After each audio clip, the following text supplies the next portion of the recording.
Hunting for that magical genie with piles of cash? Join Candace and her guests as they uncover financial secrets, have a laugh at past mistakes, and savor financial rebounds. Thank you for listening. Let's dive in and do something today that your future self will thank you for. Hello, everyone, and welcome to the Money Flow Genie Podcast. Today, I want to talk to you a little bit about starting your own family bank. So what does that mean? How do you start a family bank, and what the hell is that anyway? So a family bank, and I say family bank, you could be a single person and you can do this as well. You do not have to have a bunch of people in your life in order to do the family bank. Although the more people are involved, the better and faster the momentum and the velocity of money your bank will grow. So what do I mean by family bank, and what does all that look like? You need to have a little bit of cash that you can set aside. $500 is pretty decent. You can even start it with 100. Now, the reason I'm saying like maybe hundreds of 500 is the fact that you're going to be taking that money and putting it into a high yield checking or savings account. Now, usually savings accounts usually are a little higher, but you want to be able to withdraw money out of that. So what are you doing with the money? So you start this account and you let the money sit there. But instead of it just sitting there and earning interest, you're going to be doing two things. You're going to lend that money back out to yourself. What does that mean to lend the money back out to myself? So for instance, often small purchases is how we will start.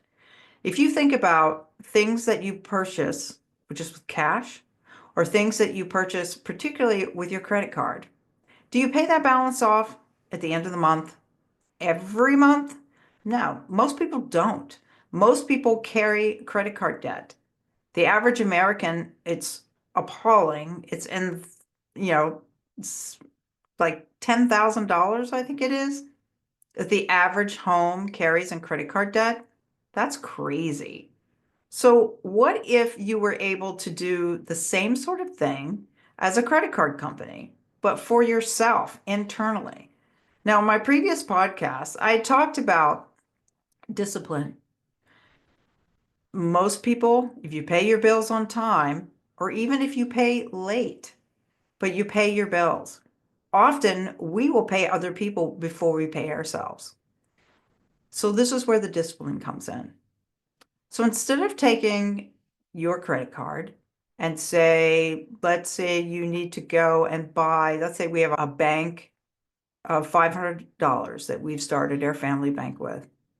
You're going to, instead of going to the phone company or the server that you are buying your new phone from, because we all seem to have to go and buy these new phones every so many years because they don't work anymore. Instead of buying a phone for $500 and putting it on a card, of which then you're going to be, if you don't pay it off and within that time frame, about 30 days, you're going to start paying interest on that. But most people just get it through their provider. And they say free phone. Oh no, it is not free. They are incorporating the phone in your monthly subscription that you pay for your service. How do you know it's not free? Call them up after you just get a free phone and tell them you're going to end the service. They're going to charge you for the phone that you just got. And no, they're not going to refund you the amount if you return the phone because now it's used. So instead of giving them the money, take the $500, buy the phone outright. Now, and you can go to calculator.net. There's tons of calculators that are on the internet where you can choose a loan option. Put the interest in, put in the amount of the phone. Now, whatever interest you want to pay, don't do the 29% or 18% that you'll be doing for a credit card. You could, if you wanted to, if you're that disciplined, you can pay yourself back, but do it reasonable. So you're not like struggling. You want to pay off this phone. Say usually it's about 2 years. So go into the amortization calculator and pay off this phone, $500, a good amount of interest, 10%. That's usually what I do in my family bank. Put in 10% interest and 2 years, and it'll tell you what your monthly payment is. And then what you do is instead of taking that monthly payment that you would have been giving to a credit card, you're going to pay that into that savings account that you have lined up for your family bank. Now, it may not seem like much is happening, but if you do a couple of these loans, you're going to start seeing your principal and your interest coming back. The more that you lend money out, the more that you put money in. You see, this is the velocity of money. It's rolling and rolling. It's not just sitting there. You don't want the money sitting there. You want it moving. Once money comes in, if you have a certain amount, then send it back out. Now, how can you get other people involved? You can get your kids involved in this. You can start teaching them about money. You can start teaching them about responsibility. Do tiny loans. I highly recommend that you actually have some type of conversation before you just invite people to be a part of this. You want to invite people in that, one, aren't going to take advantage of money coming to them and then saying, oh, your family, I'm not going to pay you back. That creates a stressful situation. Sit down, talk about the finances, choose a book about finances, have some requirement. If you complete this, then you can participate in this. So for instance, you could get them to read a specific book about finances, about savings, about anything financial, to start getting their brains thinking in that way. And then you can bring them and say, okay, you've completed the requirements, just like an application, you would go to the bank, and then they can come to you with a loan. Now, you can request more information about why they need to purchase a product, but you can just ask simple questions. How are you going to pay it back? What would be a comfortable payment for you to pay this back? And the more people that you can get involved in the family bank, you can have a meeting. It will create an educational moment once a month, meet. If people miss a payment, don't beat them up. Ask them why. Work with them. You can implement late fees if you want, or you can just simply leave it as, okay, let's get you back on track. This is how you do it. This is what you're going to do. Can you meet these needs? Now, at a certain point, if people keep defaulting and defaulting, then just say, you're going to have to pay back the loan, but we're not going to lend you any more money until you pay back the loan.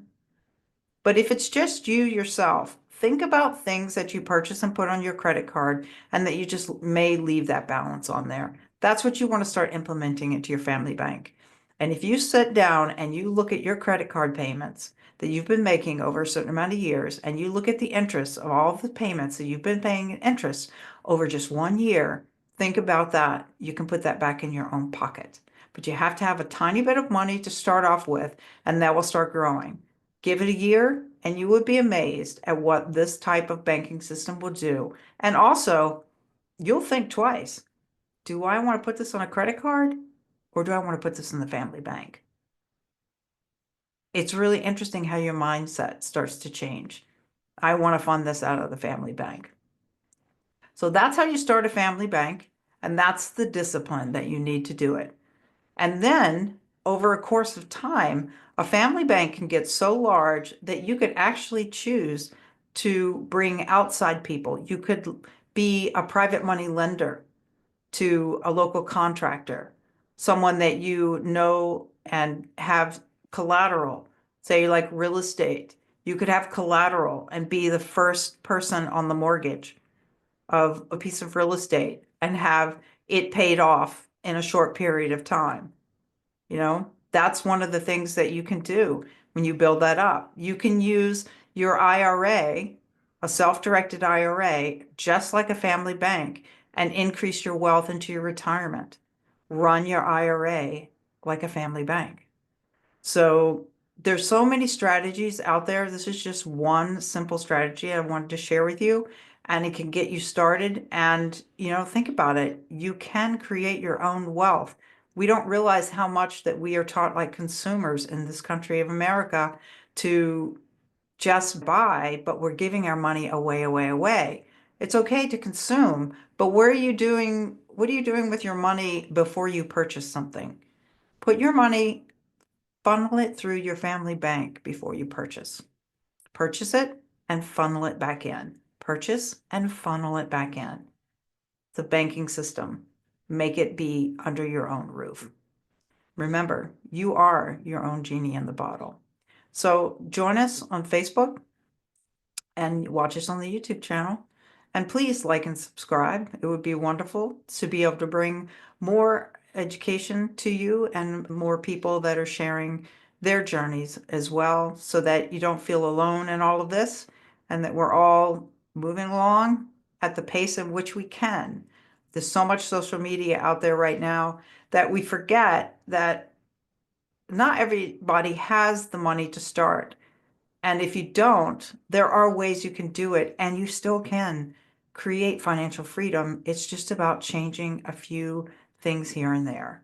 And that's what I'm here to guide you and hopefully give you some tips, because, life happens. Like the other day, I put my glasses in the wrong place. My dog got them and chewed them to bits. It happens. So I still love my dog. I'm just a little frustrated with myself because I put him in the wrong spot. But oh well, here we go. So I hope you have a wonderful day, and thank you so much for listening. The info in this podcast is straight from our personal experiences. You alone possess the power to manifest your desires. You are the genie in the bottle, awaiting your command. So ask smart questions. We're not licensed financial pros, so be sure to consult with a licensed professional, attorney, or tax consultant.